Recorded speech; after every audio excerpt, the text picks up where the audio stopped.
Welcome back to the Sort of Truth podcast, the alcohol-fueled, chapter-by-chapter reread of the Sort of Truth series with an herbal brew on the side. I'm Nate. And I'm Jade, and on this episode we are spreading chapter 29 of Temple of the Winds. Just spreading it around, getting right in there. Yeah. Just slathering it everywhere, you know? Boy, do I. Especially for the chapter. Yeah. Yeah, that's real gross. It's so, it makes you, I think Aaron said it in the last episode, the ickiness. Yeah. It maintains, and you want it to go away so much. It's consistent.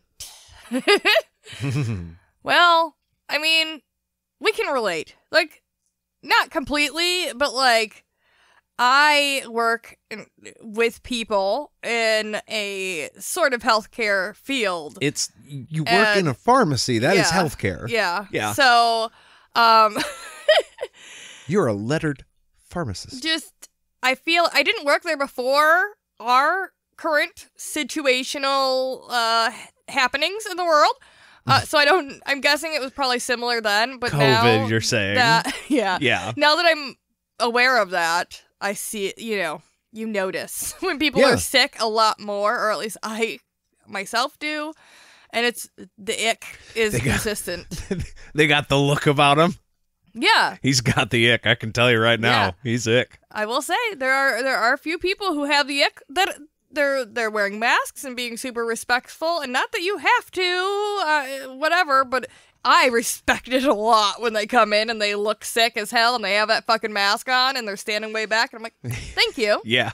I appreciate you. I like you. Don't come any closer to me, but we could be friends. Yes, I will get you your medication. Please take this and then leave. Okay, so are you ready to talk about the ick? As ready as I'll ever be. Yeah, take a big chug-a-lug there, and then we'll get into it, you know? All right. Do you want to yell the chapter number, and then we'll cheers and take a drink? Oh, is that a new thing we're doing? I don't know. I just wanted to see if you would, kind of. Chapter 29! Beautiful. Temple of the Winds. Oh, that was a good cheer. I don't know if the mics picked it up, but it sounded good from where I was glasses sitting. Clinked just right. All right, now I am ready. Okay, good. Hit me. All right, so chapter starts, and Richard is in a daze as Dref is wrapping that dead boy up from the last chapter. Right. No one else heard what the boy said when, after he was dead and he came back to life and did that whole creepy thing. Nobody else saw that. It was just Richard and Kaylin. Right. So now Drefan's taking care of the kid, and Richard's like, is he going to move again? Don't move. Yeah, only Richard and Kaylin, and I'm glad Kaylin was there, because if it was just Richard, I definitely would be like, that didn't happen. We talked about hallucination. Yeah. Like, it's very possible he just saw that in his mind. Yeah. But Kaylin was there. Kaylin so saw now it we too. have outside confirmation. It did happen. It did happen. So Dref asks Richard what he wants to tell people about what's happening. And he's like, are we keeping it on the down low? What's going on? He's like, word of a plague might cause a panic. So these are things you as the leader need to consider. Right. Because if people find out, they might start hoarding like food and toilet paper so and make much it toilet paper. Really hard for other people to just get like one roll of toilet paper. Just because they're being crazy. But it is kind of legit. Look, I think obviously you shouldn't keep anything a secret. But yeah, once the word that a plague is going around gets out, people are going to react. Yeah, and not everybody uses their, the right headspace. And granted, for your own personal, like, here's the thing. For your own personal, like, what's the word? Self-preservation. Yeah. Right? Hoarding things makes sense. Yeah, 100%. Absolutely. Like it's survival. In the short term. Yeah. But then other people can't get to it. And then in the long run, it's going to make it harder for you to get that shit too, eventually. Right. But, like, I get it. It's like a war with self-preservation to not be like, yes, I'm going to make sure I and my family and needs are taken care of because we might not be able to get it because other people are doing this too. Well, it's like the difference between just a panicked reaction and a logical one.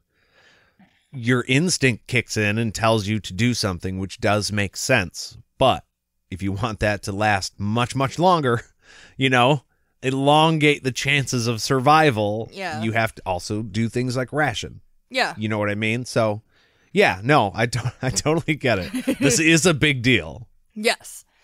And Dref doubts there's going to be one isolated case. So it's not like, oh, this kid's dead. Cool. We'll burn his shit. Not a big deal. Done with it. There's probably other people who are currently sick right now. So they're not going to be able to just, like, okay, one and done this.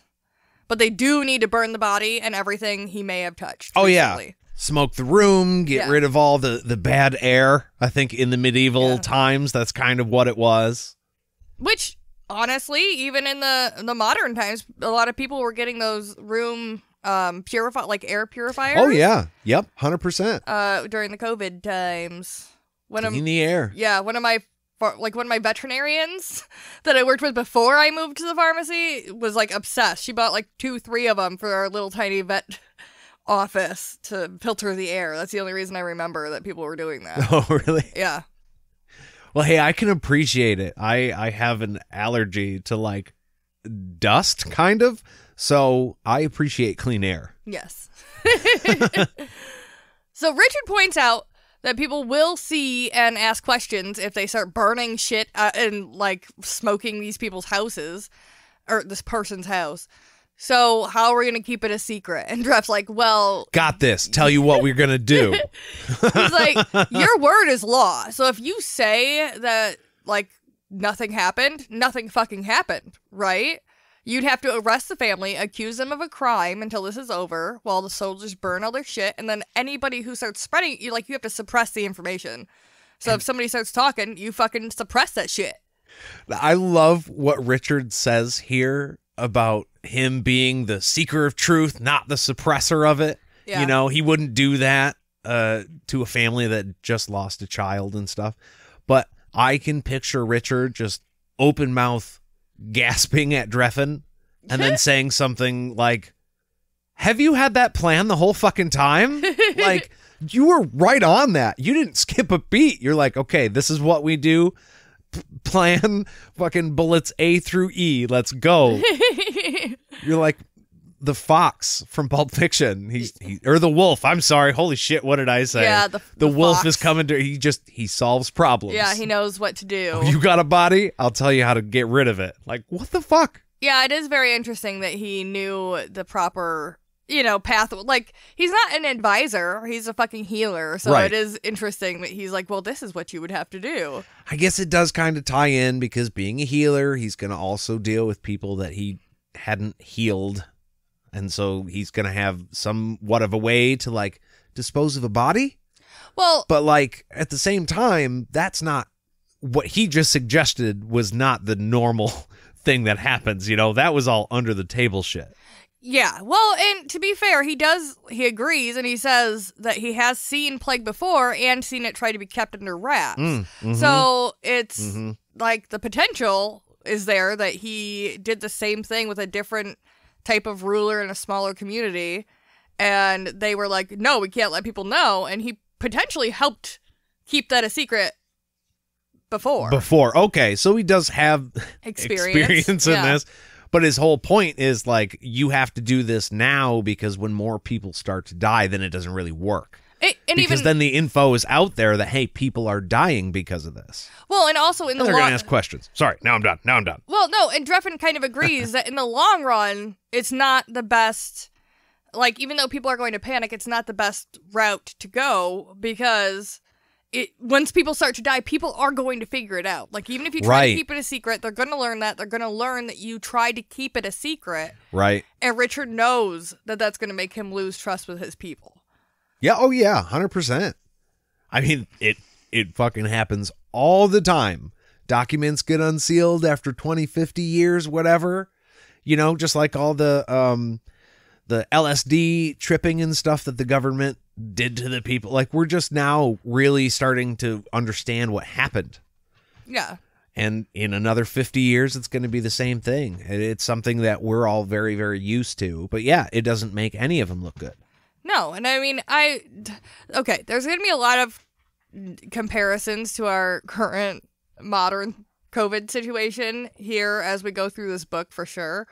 I'm not going to get into like conspiracy, whatever, but 100% there were cases of COVID before, like we found out like publicly, like in like March or some shit. And I don't know everything but I'm sure that the government knew of something before that. Not that they were keeping it a secret. I'm not saying that. I don't know that. But it's similar because I'm sure that they knew something was going on, but they didn't know what. And they didn't know how to fix it. And then once everyone found out, and everyone was mad that they weren't told right away. And even then, though, we didn't have all the answers, and we had to we've still had to learn as we've gone. Well, I just think once the information is out there, it's time to try and do something about it. Yeah, no, you know what I mean? Yeah. So any delay in that, I think, has serious consequences. Absolutely. And that is what this is about. The fact that this is potentially the Black Plague, as far as we know. Yeah. That's what this boy died from. Black Death, for sure. And so now we're thinking worst case scenario. It's going to get out and spread to more people. How do we get on top of this thing?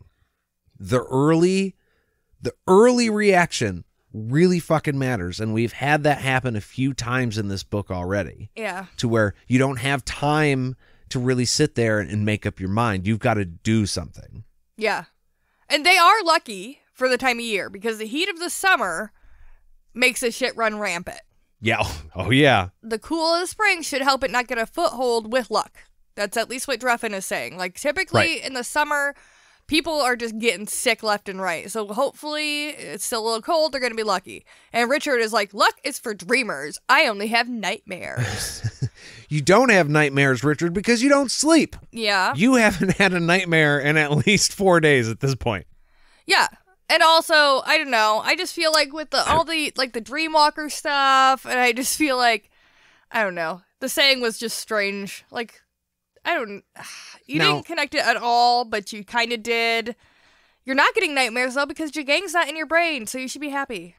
Well, that's kind of what just occurred to me. It's like maybe somewhere in the back of Richard's head, he's like, plus, Jigang is a fucking dreamwalker. Yeah. I'm not going to sleep, because fuck that. Because who knows what he's capable of. Yeah. I don't know. But Richard wants to warn people. Yes. Attaboy. Dref is like, hey, there's not much to be done. Even if, like, we do warn people, we can't really tell them how to help themselves, except burn the dead and all their shit really, really quick. There are remedies, but he fears they're not going to do much to help. News of this is going to spread fucking quick. So he's saying, yeah, okay, we can warn everybody. But basically it's going to be like, hey, there's a sickness. Try not to get sick. Yeah, pretty Good much. luck. Yeah, then what do you tell them to do? Because that's going to be their first question. Yeah. And at this point, Richard remembers that line of the prophecy mentioning the firestorm. And if you listen to the audible version of this... Yeah, because that was Drefan's wording. He was like, it's going to spread like a firestorm. Exactly. And then Richard flashes to the prophecy. Yeah. Had Drefan used any other wording, it probably wouldn't have even come up here. But because he uses firestorm, Richard gets triggered into remembering it. And Audible gets all spooky-ooky. And him and Kaylin both get creeped out because they both are thinking of this being the firestorm from the prophecy. Real short story. Audible was spooky for me this week because I listened to the chapter after you took notes on it. And in order for you to take notes, I'm pretty sure you had slowed it down so you could listen and take notes at the same time. But so when I started it, it said chapter 29, but in like half speed. And I was like, wow, he said that chapter like very dramatically. And then it goes on for the next 2 sentences, just very slow. And I was like, damn, he's going for dramatic and creepy. And then I realized that I was just listening to it slow. I did not slow it down that far. I'm going to be honest. I always forget that you can do that to any medium. Like, I always forget, whether it's Audible, fucking podcasts, fucking YouTube videos. I'm always like, this is so long. I never, ever consider the fact that I could totally make it way shorter or longer if I needed to. Well, and I did try to listen at 2 times because I hear people do that, and that was impossible for me. I did 1.5 times. That was even a little fast. I got 1.25 times, and it sped it up enough to where I could listen to it and still absorb everything. Yeah. It wasn't too fast, but yeah. So that creeped me the fuck out. I'm sorry. I just wanted to share that because it was in my earbuds. So it was loud and slow and scary. And I was like, what the fuck is that? Scary. Yeah. It was. But you've heard the echoes. Like, I don't think that, maybe you listen to Audible more than I do. I like to read. But this is one of the first times, maybe it was the last chapters, but they do this little echo thing when he goes into the prophecy or whenever. Yeah. Like, I'm like, whenever something's being remembered or a quote from earlier. I'm like, what the fuck is that? It's creepy. I don't like it. No, I think the narrator just thought it would be cool, so he threw it in there. He's like, you know what? This will really spice it up here. Wow, echo effect. Okay. But it makes you notice it. It does. So it worked. Okay, so Richard goes over to Yannick, and he's like, hey, I'm sorry about your bro. He's at peace now.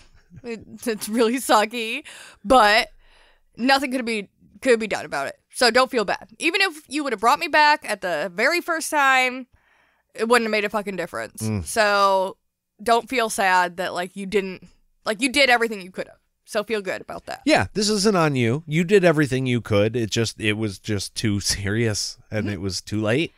And not what you did. What you did wasn't too late. Right. It was too late before you even started. Period. Yeah.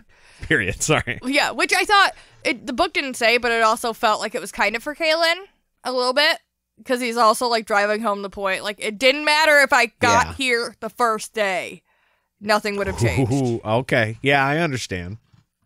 He comforts the kid as the mom, he's sobbing, the mom is sobbing on Raina's shoulder, and Nadine's preparing herbs for her. The only reason I put that part about the mother in here is because I thought it was very interesting that she's sobbing on the shoulder of a Mord Sith, which I don't think very many people have ever been able to do. At this point, the mother knows that it was the Black Death. She doesn't know about the creepy zombie thing. She knows he died. She knows it's the Black Death at this point. Yeah. I believe. Yeah. So she's probably not trying. I know the instinct as a mom would mean you would want to run to your baby and pick him up and hug him and give him all the love, even if he was dead already. Yeah. Right? Yeah. But it's the Black Plague. Yeah. So in some realm of possibility, she knows already that she can't do that. And that's the only reason why she didn't at least try to do that. Yeah. No, I agree. That's where I'm at. Yeah. No, I agree. I just thought it was... But it does set a scene. It just break your fucking heart at the same time. But also just the choice of all the people in the room, one of the Mord Sith is the one that she's taking comfort from, and that is giving it. Right. This has to be a very rare, most people haven't or will never be able to sob on the shoulder of a Mord Sith, because they aren't a comforting presence for most people, but they are, she's being that for this person. That is a new... Nobody would have ever thought to do that. Exactly. So I don't know. I thought I only left it in here because I was You know what? That is actually pretty meaningful. Yeah. I just kind of realized what you said. Yeah, she's sobbing on the shoulder of a Mord Sith. She doesn't give a shit who it is. She needs to sob on the shoulder of somebody because her kid just died. And the fact that she just happened to turn to a Mord Sith and then the Mord Sith allowed her to do that. Yes. It means something. Yes. There has been a change. You know what I mean? Yes. In what they represent. At least, maybe not on the masses, but to this one woman. Yeah. And this one woman is going to talk to another person and said, hey, this Mord Sith just let me cry on her for a few minutes and I really appreciated it, and then apologized, maybe. Well, and it also shows a shift in the heart of the Mord Sith themselves, too. Yeah. It was a single line, but I read way deeper into it. I was like, oh. No, I think you nailed it, Jamie. I really do. You got it there. Oh. Well, you know what I think you need to get? What do I need to get? Another drink, because yours is empty. Oh, yeah, my glass is empty. And you're eyeing mine, so. A couple of times. Yeah, I saw. I noticed yours is, shall we say glass more than half full? Yeah, it is. It is. I've been focused. Well, that's good. That's good. Yeah. And to be fair, there is not. Oh, this is the beer break. We're gonna do a beer break. Beer break. We are actually not currently drinking beer. We're drinking rum and Coke. Yeah. Well, not even Coke. It's Mountain Dew. Oh yeah. It's a red Mountain Dew because we classy. We classy. And there was a good amount in there, so I didn't want to lean in and then be slurry for the rest of this podcast. I get it.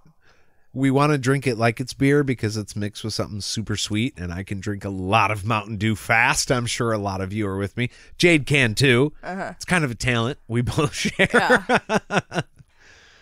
But yeah, so I mean, obviously anything fruity mixed with rum is going to be just mwah. Yeah. And it's what we have on hand. I thought it was going to be real rough because the amount of rum that was in there, but that Mountain Dew covered it up just great. It's just great. We're kind of to the point at the end of every, I'd say 4 to 6 months, where we've got a lot of leftovers of things that we've mainly used. And now we're like, okay, in order to maintain a clean home, more specifically a clean freezer, we need to get rid of some of these extra liquor bottles because we obviously drink more beer than liquor. And so now we're cleaning house. And we're out of beer, so. Oh, yeah. Well, we're out of beer that we want to drink currently because it's all special beer that's left. That also does bring me to something that I wanted to touch on just super fast. Since we don't actually have a beer, it kind of feels like cheating. However, somebody sent me a beer on our Discord channel that it features a cat with a ray gun, and I'm trying to find right now. Wow, I'm trying to find the beer break on our Discord. I'm trying to pull it up right now. But anyways, I just realized that the closest this beer is like 5 hours away. So I had suggested to some of the folks that are hanging out on Discord that maybe we do a road trip. And I was given an affirmative by everybody on there. And I know we still have to talk about it, like legit when the microphone's not on. So I'm not expecting an answer right now. But something to keep in mind, I want that beer. It's got a black cat and it's got the word puck in it. I feel like we should put it up on our wall and frame it, but we got to hunt it down because it's nowhere near us. Yeah, it says pucker. So pucker up. Future side quest. Yes. Video log, right? Vlog. I said that Video weird. log. We'll do the thing on Patreon with the lens while we go and hunt for the beer, and I think that would be fantastic. So, but it's probably limited edition, and snow is coming. So have to go also, quick. Yeah, it's gonna have to be sooner rather than later. That's for sure. All right, I'm done now.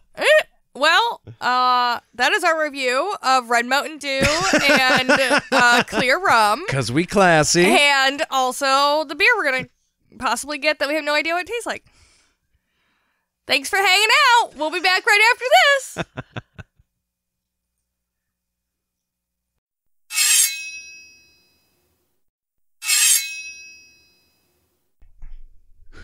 What was that?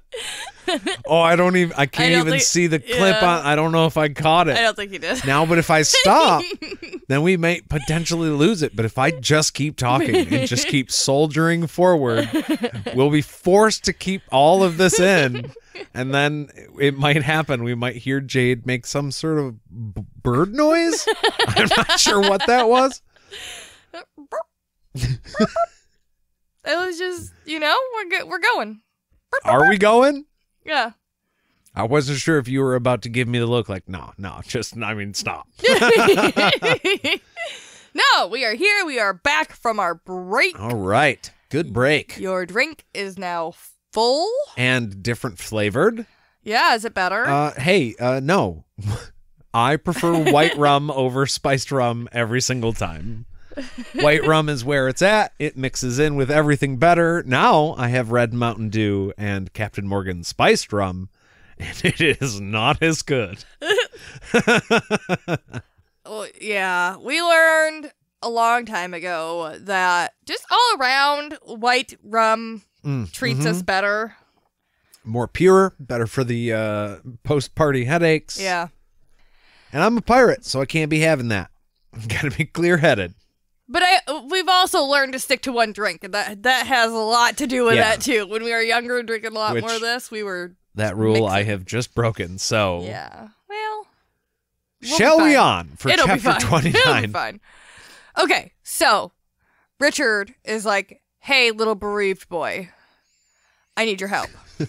I thought you were going to call him a little burrito. Gonna lose wow. He wants him to take him to all of his teammates' houses so they can see if anybody else is sick. So that's going to be a real fun road trip for this kid Yikes. today. Yeah. I just wish... But again... Sorry, no, please go ahead. I just wish somebody would, at the very least, give this kid some, like a joint or some, herbal Xanax of some kind, because I feel like he's going through a lot. It's going to be losing his shit. Yeah, his whole family is. Yeah, and they're just like, aw, champ, that sucks. All right, let's keep moving. Look, here's some medicine so you feel better, but here's a bottle so you feel better. You feel me? That's all I'm saying. They don't give him anything. I know he's a child, but still. I know that's a very simplified way of putting what I'm trying to express, but maybe it's just as simple as giving somebody a hug, but I feel like this might mean more. That's all I'm saying. It's like, this kid's like, what, 8, 10? Somewhere in there? Yeah, I'm not suggesting we give weed or alcohol to an 8, 10-year-old. That is not what I'm saying. Hey, but this is like medieval times. People grow up at different rates, Richard if Nadine, it's medieval times and he's 8 years old, he's a full-ass grown man. That's what I'm saying. Yeah. Nadine and Richard are old maids at 30. So, the rules are a little bit more relaxed. Yeah, you got me. Sure, 10 years old, why not? Yannick looks at his mom, and Richard at this point calls Kara over, and he's like, hey, where's your dad, Yannick? He's a felt maker who works down the way, apparently. Nobody thought to go get him until this point, and Richard's like, hey, Kara, go send some soldiers, go get Dad, because he should fucking be here. Yeah. And leave some men to work in his stead so the family doesn't lose money, which I thought was actually very interesting. Wow. Yeah. Go find some guys to take his place at work. Yeah. So the family doesn't lose money. Who's going to do that? I don't know. People who don't know about felt, that's for damn sure. Gonna be getting some second-rate felt for a few days. Yeah, that's for sure. Okay. But I'm guessing they would probably just sell what's already made, make more, bookings or whatever the fuck, take orders, probably not make the felt. But it's interesting. No, I'm sorry, go ahead. Richard could give them a bag of money. Be like, hey, it's going to be rough for a minute. We know you aren't going to work. Here's a little bereavement fund or whatever the fuck. No, instead he has his people work for him, which I don't know. It's just interesting. I guess I don't know where the people are going to come from. They're soldiers. Oh, they're soldiers. Oh, so he is okay. So he's not going to give him money, but he is going to say, hey, I'm putting some guys in place of where you were to make sure that the shit as you had it continues to run that way while you're gone. Yes. I mean, when you do it like that, that's as good as money. Yeah, no, it is. That is as good as money. It is. Yeah, I think that's a very good way to handle that. Yeah, I've just never heard of anybody doing something like that. And I mean, granted, he's not going to be able to do this for every fucking family. Yeah, you couldn't do it on a large scale, obviously. But for this one situation where it's like, hey, this is what I can do to help. And it's not just handing out money. Nailed it. Yeah. Good right there. Raina's going to stay with Mom until Dad gets home. So both of those two are going to, like, Kara and Raina are going to catch back up in just a few minutes. And the rest of them start to leave, but Kaylin holds Richard back for a private little moment. Go have a chat. Yeah. She's like, Richard, I had no idea about Kip, and Richard gets real feisty with her, and he's like, do not dare put stock in Nadine's life. Like, he says do not dare, like, 3 times very aggressively at her.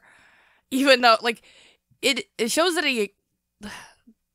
the chapter notes that his face and, like, his anger is what makes Kaylin stop talking. It's not, like, his hand. She's getting the vibe. Yeah. It's coming in clear. Yeah. So, but he doesn't rein it in. Like, it specifically is like, my face, like, his face and his anger is what stopped her, but he kept it like, no, don't you fucking dare.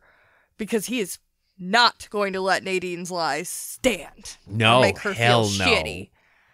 And then, he knows her better, and she collapses against him in relief. She sobs about this poor little boy in the family. They have a little, like, sad boy moment.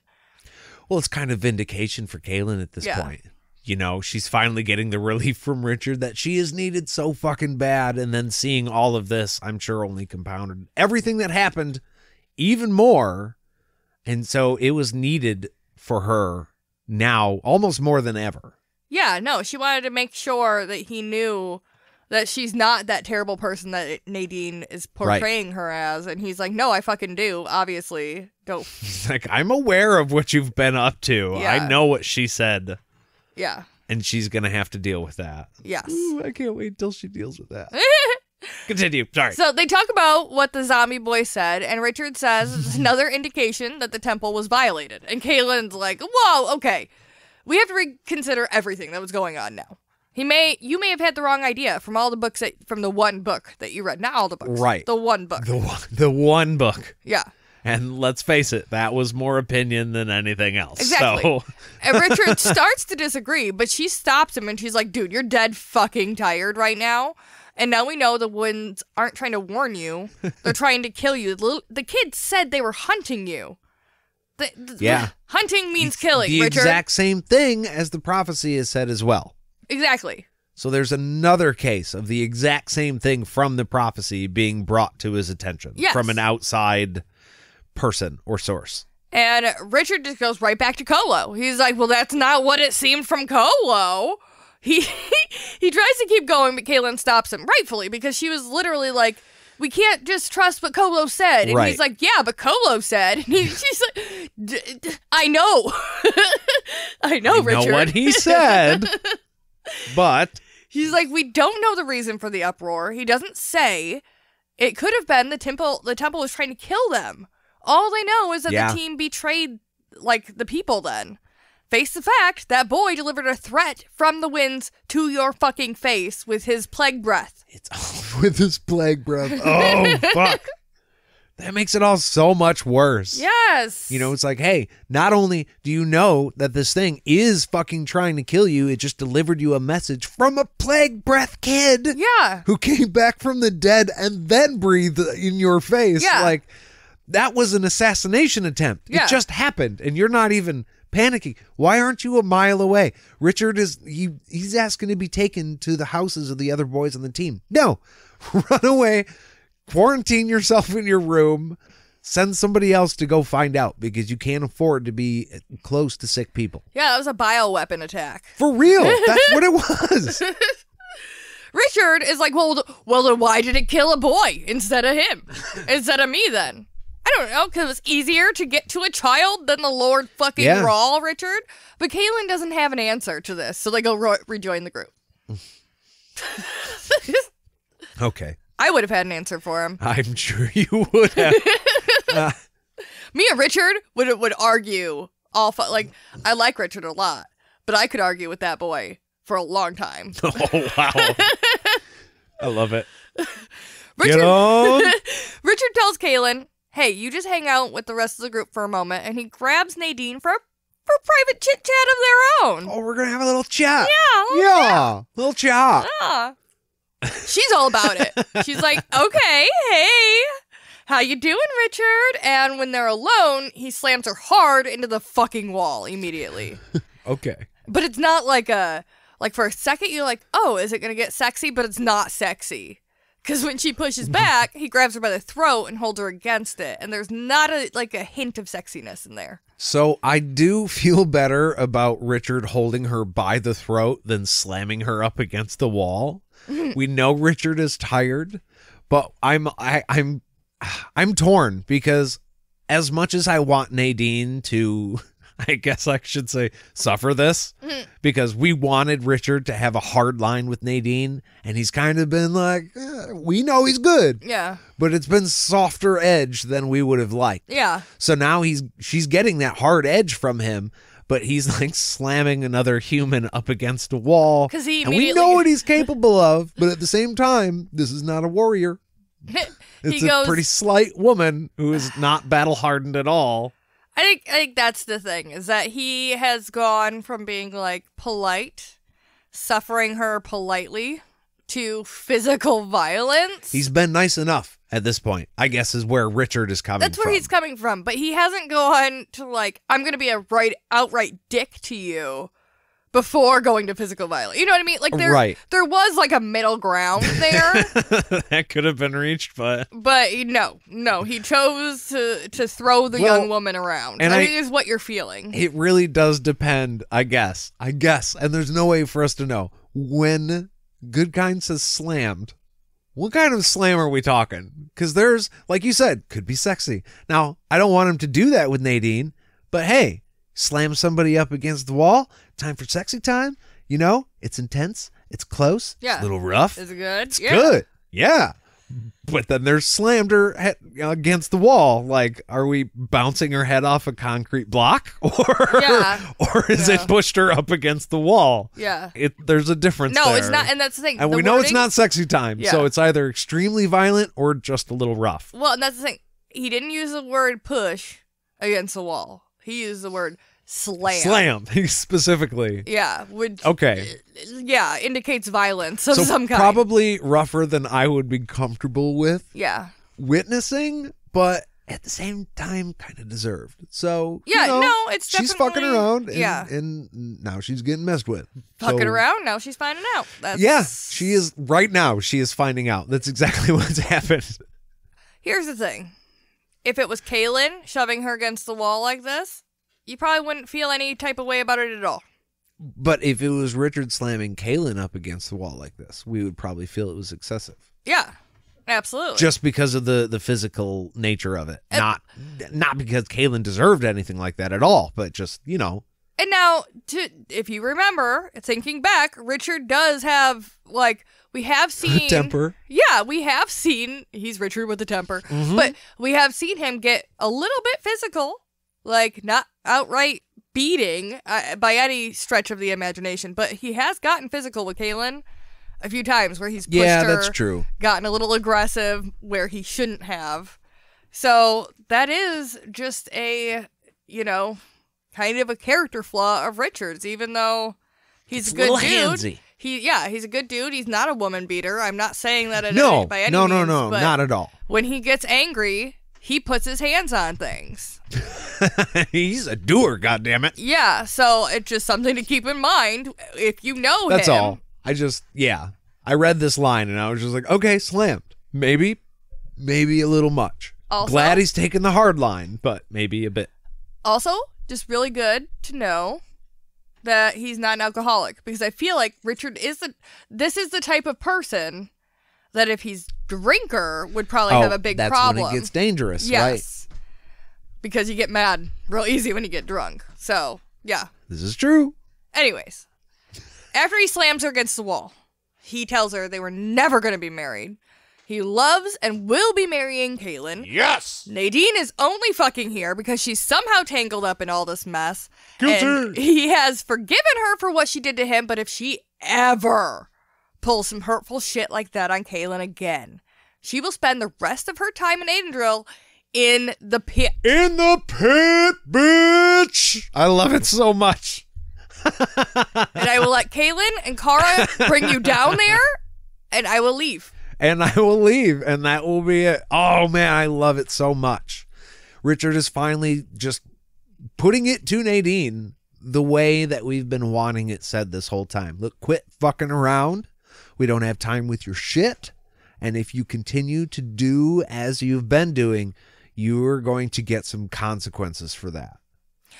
You know what? He probably also could have just slipped in there like, hey, just so you know, my Mord Sith have been literally holding their agiles behind your back all day, just waiting for me to tell them to go ahead.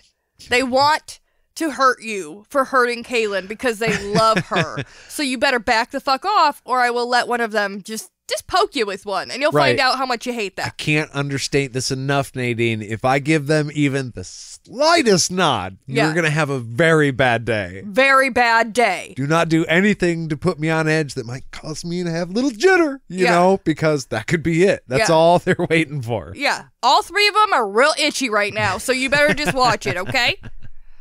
Nadine gets all tender with him and patient. And she's like, oh, Richard, I was just trying to warn you about, you know, what Kaylin did. And, you know, I understand. And it's totally manipulatively. And he is not buying it for a second. He slams her against the wall for a third time and asks if she fucking understands. I'm like, okay, so it's there when it's like for the third time. And you're like, is there blood on the wall? Is there not blood on the wall? That goes a little ways in helping me decide if what Richard's doing is totally fucked or warranted. The fact that Nadine isn't dazed by these slams indicate to me either they're not as hard as we think or her head's not bouncing, basically. And that's fine. I like that. That's good for me. Or it's not a very hard wall. It's a soft wall. Like, you know, just like a thin-ass wall. Yeah. Which is what I mean, they're in a poor-ass part of town, so it could just be like a sheet of plywood or some shit. I would prefer that, actually. Yeah. That's all. Stone wall and plywood, big difference. Mm-hmm. So, she's like, yes, Richard, I understand. But she's looking at him like, there's no point in arguing with you right now, dear. We'll talk about it when you cool down. Which just fucking pisses him off more. Yeah. Because obviously she's not listening. She doesn't care about what he's saying. She's just biding her time until she can get her point back across. Is, you know, the way that comes across. It's not, it's super frustrating when somebody does that to you. And he says he knows that she has good in her, so he's going to let this go with a warning. But she better watch her shit. This is a warning. Yeah. This is a warning. This is the warning. Okay? The only warning. Yeah. This is your chance to help people. You always said you wanted to fucking help people. Don't fuck it up by messing around with me and Kaylin. Okay? Right. Like, this is your chance to be a good person and to go out with a legacy of doing something good. Don't just step in some shit here, okay? And Nadine says, look, if Kaylin is what you really want, she is, then I won't stand in the way no matter how wrong. And at that point, she's cut off. No matter how wrong, fuck you. Yeah. Yeah. I've been trying to say very, very politely and nicely, no. I've been trying to tell you that I've made my choice has been made. Before you even showed up. I knew what was going to happen, and that's still fully my intention. Nothing you have done here has changed any of that, and I have been very fucking polite. So at this point, fuck off. I don't care what your opinion is. It's not even needed. I don't even need to know anything you have to say about it, because it doesn't matter. It's done. It's been done. Fuck off. Just don't even have the patience. Which I appreciate. I'm that's just where stammering because I could feel it. And like, no, fuck you. That's where he's coming from. That's why he cuts her off. He's very upset about it. But I also, part of me wanted to just know what the end of that sentence was. What she was possibly going to say. What the fuck? I just want to know how bad that sentence was going to end. How wrong she is for me. How wrong I am about her. How wrong? What? Oh, yeah. What exactly were you gonna fucking How say? wrong you are about her. Yeah. That, I mean, it might warrant another head slam. I don't know. That might be number 4. But Richard says... Lightly. Richard says... I'm sorry, it sounds so bad right now. Toes on the line. Yeah. Oh, Don't step over it, Nadine. That's how you know. And she just smiles in a patient, long-suffering way, which would definitely warrant another head slam for me. There's solid number 4. Okay, so she's getting 4. Or maybe at this point, I'd be like, okay, this isn't getting through to you, and I'm maybe not a strong shake. I'm not saying a shake or a smack. I would prefer like a shake a smack on the to face. a smack or a head slam. I know. I'm just saying, as a woman, I would slap the shit out of this woman at this point. 100%. Like, fuck you for looking at me with that dumb face right now. If we're going to be real and we're going to be honest with all of the people that are listening to this. Jade, you're a very smart person. I wholeheartedly believe you're smarter than me and definitely more logical than me most of the time.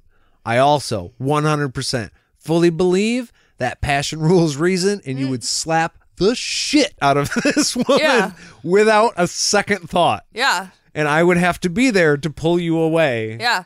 Even though, I mean, might not want to, but still gonna grab you and get away from the situation. Yeah. Listen, 9 times out of 10. 100% that would happen. 100%. Yeah. 9 times out of 10 when someone talks about violence, I'm like, ooh. Like, if one of my friends is like, oh, I'm gonna beat his ass. I'm like, ooh, cringy. That's real terrible. Please, oof. That's not cool to say. I don't like it. Then you get there, you get in that headspace. Yeah, but that's the thing. I Sky's don't the normally. limit. I don't normally. No. Normally, I could talk myself out of it. 99 out of 100 times, you would be able to walk away without a fucking problem, and we would have just a perfectly normal night. Yes. If I was alone with Nadine in this situation, she said something like that, 100%. Yeah. There would be no holding me back. You would get hands on. Yep. I know you. And we walk out of there and she'd be complaining about it. I'd be like, yep, did it. It happened. And Absolutely. you wouldn't feel, that's the thing. It would take you so long to come to the point where you were like, okay, gonna go hands on. But then once you did it, you were not a person to be like, I'm sorry, I shouldn't have done that. You'd be like, no, that was totally fucking warranted. They got what they were asking for. Yeah, 100%. Yeah. 100%. So. That's pure. Yes. I love it. Nadine just seems to be satisfied that he paid any attention to her at all. So she's like, that's a little fucked up. Like a kid who just gets in trouble just to be noticed. Like, I'm going to sneak out of my bedroom and I'm going to get grounded, but mom and dad at least noticed me. Or like a little kid who that's kind of what it is. I don't know, colors on the wall because mom and dad aren't paying attention. That's, like some abusive relationships are where, he loves me. That's why he hits me. And I mean, we could go round and round about that and why people choose to stay. And, we have before, but that's kind of where it's coming from. She's almost just letting that happen because, hey, at least he's paying attention to me. So yeah, he's beating the shit out of me, but he's beating the shit out of me and not somebody else. Yeah. And how, you know what I mean? Yeah, no, I totally get it. The only different, I guess the only crazy making part of this is that Richard is literally telling her to stop. Like, I don't. Yeah, oh yeah. He wants no part of any of this. Yeah. She's bringing the abusive element to it. Yes, by causing not a perfectly sane, albeit very tired man to literally lose his shit. Have the and cyclical slam another adult's head against a wall. Yeah. Yeah, okay. Yeah, we're clear on this. That's all. Take it for what it is. Richard is tired. Once Richard is sure that Nadine isn't going to say any more shit, he opens the door and they go back outside. And he asks Dref why he wanted the Morts just to get him out of the room. At this point, Dref looks at the boy, basically being like, Richard, you keep asking these questions in front of children who I don't want to explain this in front of. Like, he did the same thing when they were upstairs. Uncomfortable saying this right now. Yeah. I get it. So he pulls some herbs out of his pocket, and he rolls them up, and he tells the kid to bring them to mom and tell her to steep them into a tea and have the whole family drink it. It'll keep them strong. Don't rush to come back. Okay, so obviously the very first thing that went through my mind is Drefan takes some herbs out of his pocket, rolls it in a paper, and hands it to this kid. He's like, go smoke up. And that's what we were talking about earlier. Yeah. And we're like, hey, man, here, just throw this in your fireplace and breathe real deep, and you guys will all just feel a little more relaxed tonight. It's going to be a rough little while. It'll so just be go chill okay out for a minute. tonight. Yeah. I'm like, is Dref really handing this 10-year-old weed? No, he's not. No, it's herbs. tea. It's medicinal, but still could be weed tea. Just saying. Could be. Could be. But he's just trying to get him out of their hair for a minute so they can talk. Yeah. Give him something to do. Stay busy. This is what you can do to help the situation right now. Yeah, while I talk to Richard outside of your earshot. But before we move on, right now, we are going to take a quick break, and we will be back right after this. Breaky poo!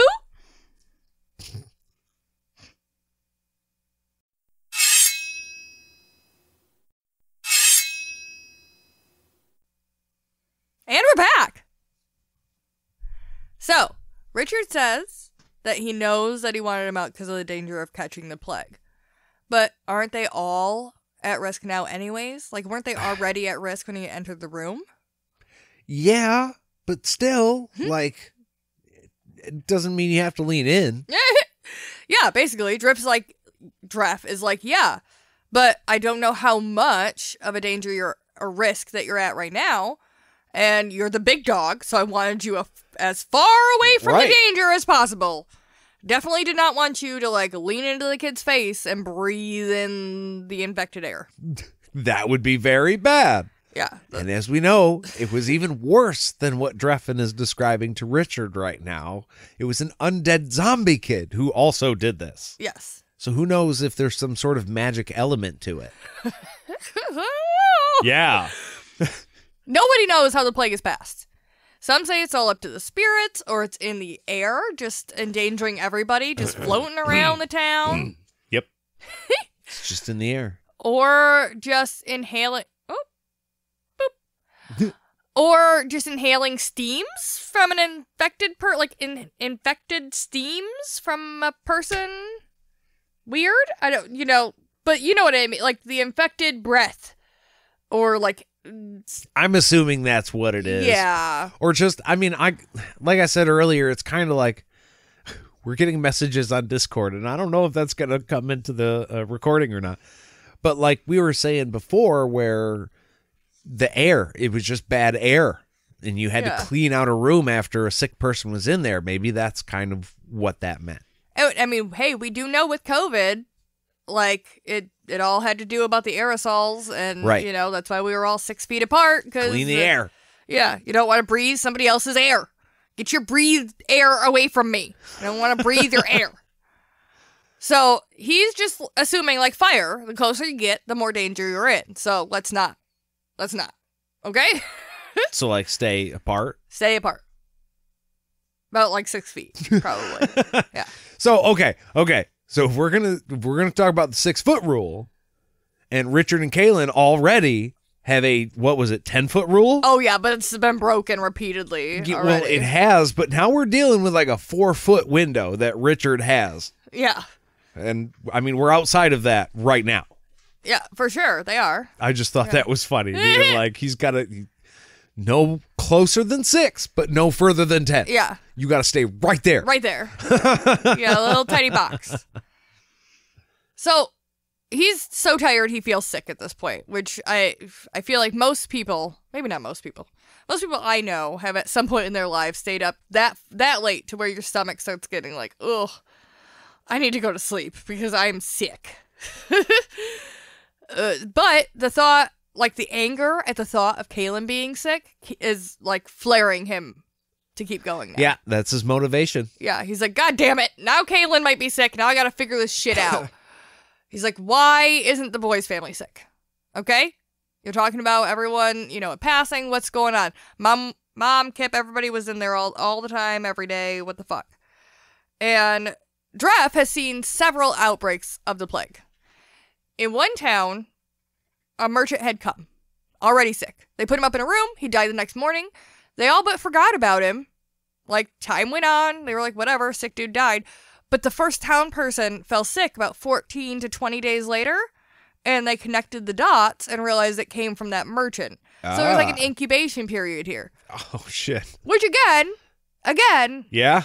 we knew, now it's a shorter fucking thing, but it's still like you could be 2 weeks out from in contact with somebody and then fall sick. Once you feel sick, it doesn't mean that it's something that happened within the last 48 hours. Yeah. It could very well have been 2 weeks ago, and you'd have no idea. Mm-hmm.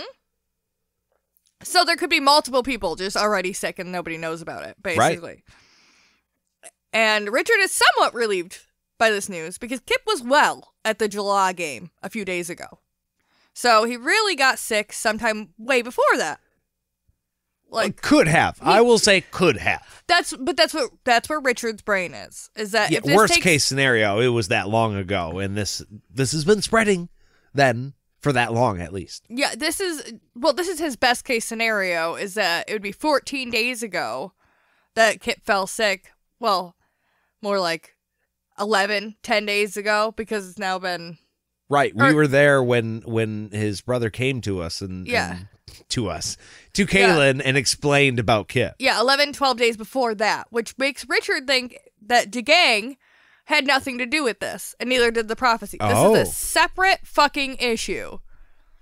So he's happy at the news, because he's like, cool, okay, so we have a plague, that sucks, but it's not a prophecy DeGang-induced plague. Cool. But that also doesn't solve the question as to why the dead kid was talking to him. No. Because that kind of indicates that they are connected. So, what? Yeah, it's all very confusing. You're not sure what to think, and you've got an emerging emergency, you know what I mean, to deal with right now. Yeah. Like, right now. But he's got at least a little hope now that these are separate issues, so this isn't the firestorm, quote unquote, that was mentioned, Careful throwing that word around. So the boy's family may still become sick, also is the point. Nadine freaks out about how they may all be sick too, and Drefan's like, hey, you want to run? You want to go prepare for death by doing everything you've ever wanted to do in your life? And she's like, no, I want to help people. I'm a good person. And he's like, okay, then shut the fuck up. Well, no, he didn't really say that, but that's the feeling we all got, basically. Dref waves away the fear that they may be infected. He's like, I cared for many people that were in death's grip, just like that boy, as did his companion, and they never got sick. He's like, we were lucky, so we never got sick. So, right.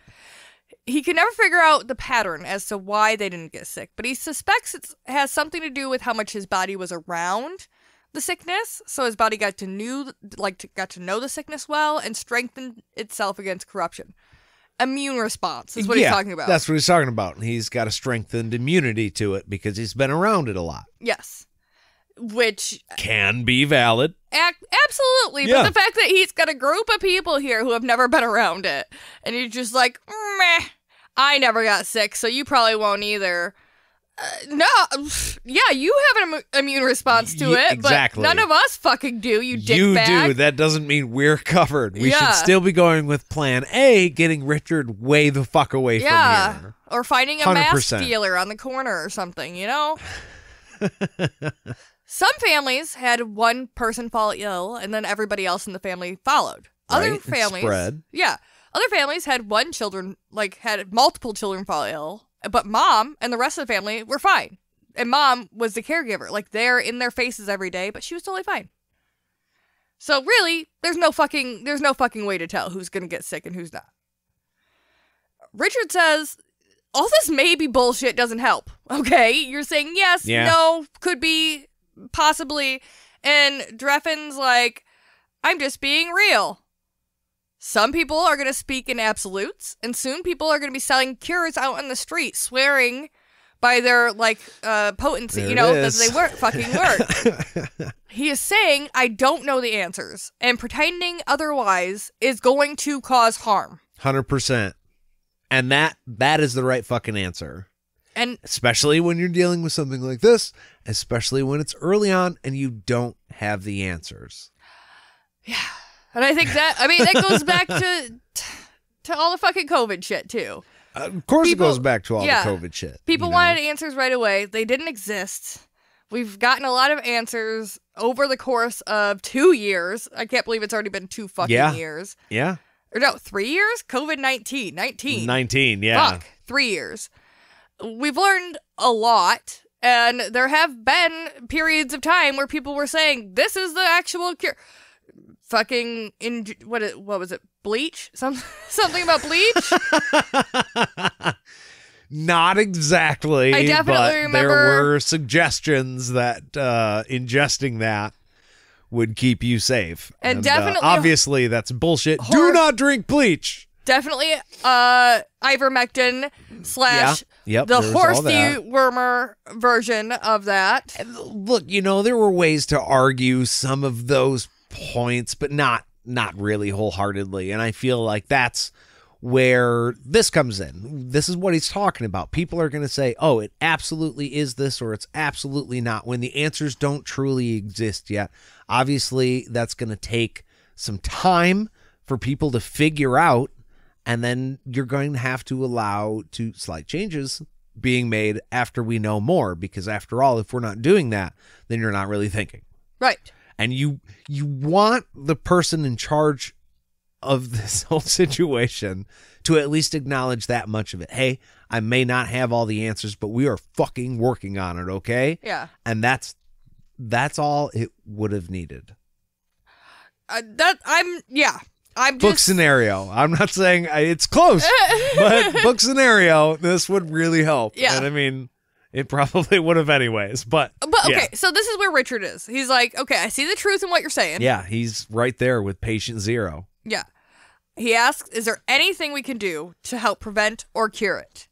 I feel like, I'm just going to be honest, during this chapter and in the next chapter, Richard asks this question multiple times to multiple different people, and it gets kind of the same answer every single time, which, I mean, it's just him covering his bases, maybe, but I'm also like, you've been told now. I mean, you gotta ask. I know. But At he least asks, once more. He keeps asking, like, he asked Dref, like, at least 2 or 3 times in different ways.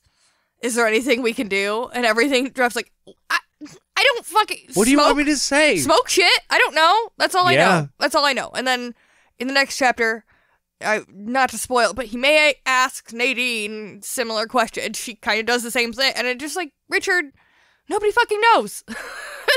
But it's good to ask. You're right. It is good to ask. That's all you can, when you don't know, it's best that you ask an expert. Exactly. And go by what they say. So if they say they don't know, then, I mean, I guess you're shit out of luck, but. It's never bad to try and get more knowledge about things.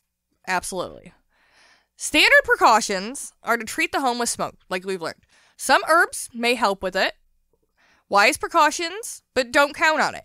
There are herbs that can help with the symptoms of the plague, like headache, sick stomachs, etc., but nothing can cure it. You'll still die, but maybe a little bit more comfortable. Like, they're just treating the symptoms. You're not treating the actual underlying disease, which is going to fucking kill you, which is fine. Ick. Like, that's what comfort care is all about. You want people to die in comfort if they can. Sorry, excuse me. Yeah, that's like what hospice is, right? Yes. Where they're just like, just fucking make them comfortable. Yeah, they're in pain, they're going to die. Let's just not make this absolute hell for them until they do. But not everybody who catches it dies. In the beginning, more people do. At the end, less do. So, Okay. right away, which is also very similar to COVID. Yeah, right when 100%. right when that was happening, we had a bazillion people dying, and now, not so many. It is crazy that this chapter was written in the 90s. And I mean, I know, obviously there was Spanish flu and everything 100 years ago, but it's crazy that, this was written 2 decades roughly before any of this shit really hit the fan, maybe decade and a half. And a lot, like, it's pretty fucking parallel. Yeah. It is insane. Yeah. And sometimes, if the infection can be urged to a head and drained, then the person will recover, but always complain of the torture. Yeah. So, like, some people they'll be very miserable for a long time, but they'll end up okay. They don't like taking their medicine, damn it. Yeah. Yeah. They will if they have to, but they are doing it under protest. Playing under protest. Yes. And we do get more into that in the next chapter. Yeah. At this point, Yannick comes out of the house, and they all head to the other boys' homes to get as much information as they can. Which, if you're worried about infection, you should pick one person. One person who is I mean, look, here's the problem. You're going to go house to house to house, going to potentially infected homes. So just say Yannick himself is infected with this, which he very well could be at this point. Now he's going to somebody else's house. And if they weren't potentially infected, now they could be. Yeah, that was a thought I had. What the fuck? No, that's a bad plan. Yeah. One person who we know is not infected, or at least can, be reasonably argued that they are not. Maybe you Drefan? should. Yeah. By himself? Drefan, you know what? That's probably best case scenario. Dude who himself may be more immune to this because he's been exposed to it. Mm-hmm. Making those rounds than a child who has definitely never been exposed to it. Yeah. Going house to house and oh gosh. Write down the names and the addresses and give it to Drefan. Maybe Nadine, because she's also a healer. Send him out.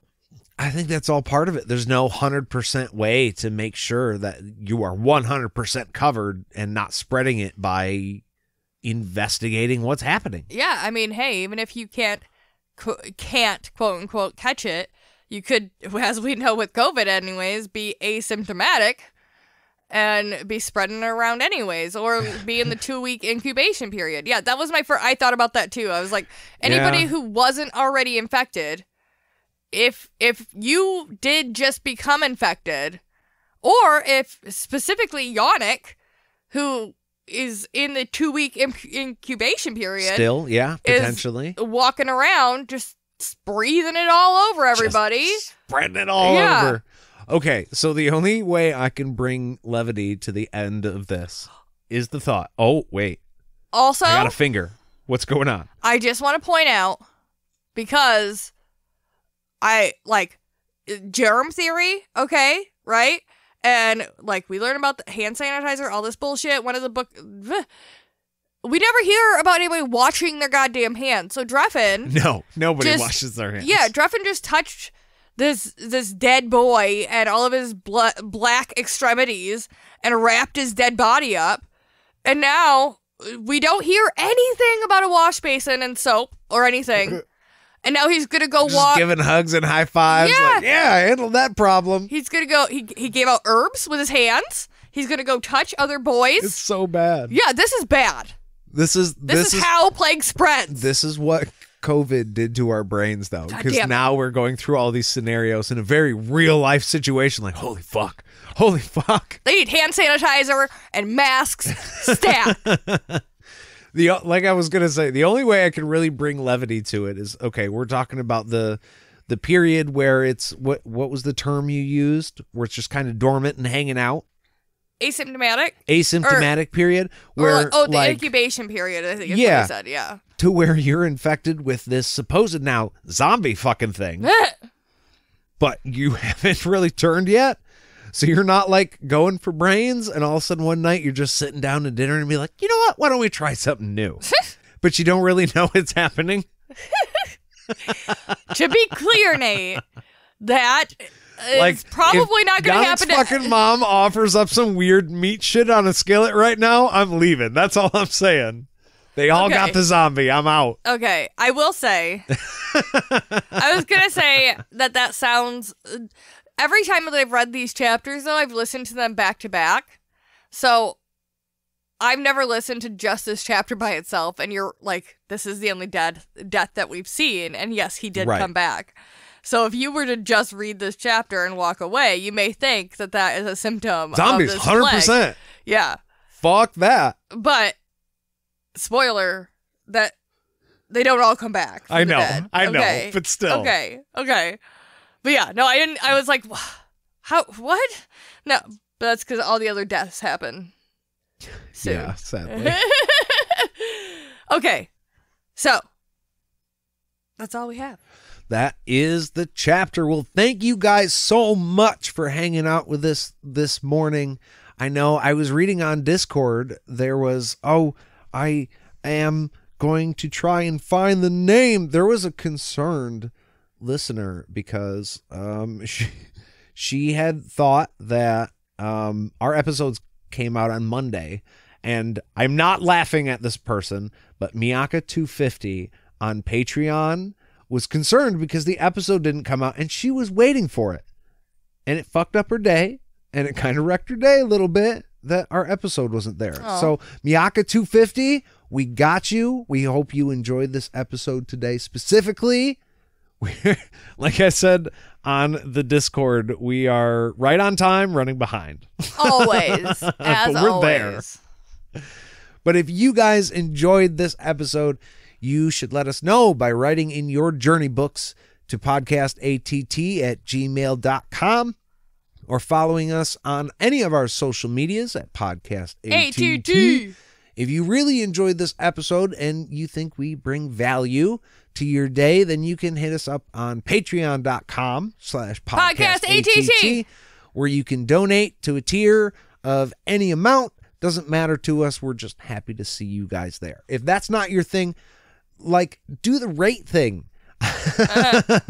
on whatever you are listening to this podcast on. It really helps us out, kind of, spreads the word. We're not super about advertising or anything like that. I don't know, maybe we should be, but word of mouth is how this thing is spreading, and so we really appreciate it if you guys do that. And for once and always, thank you guys so much for listening. We'll see you real soon. Bye.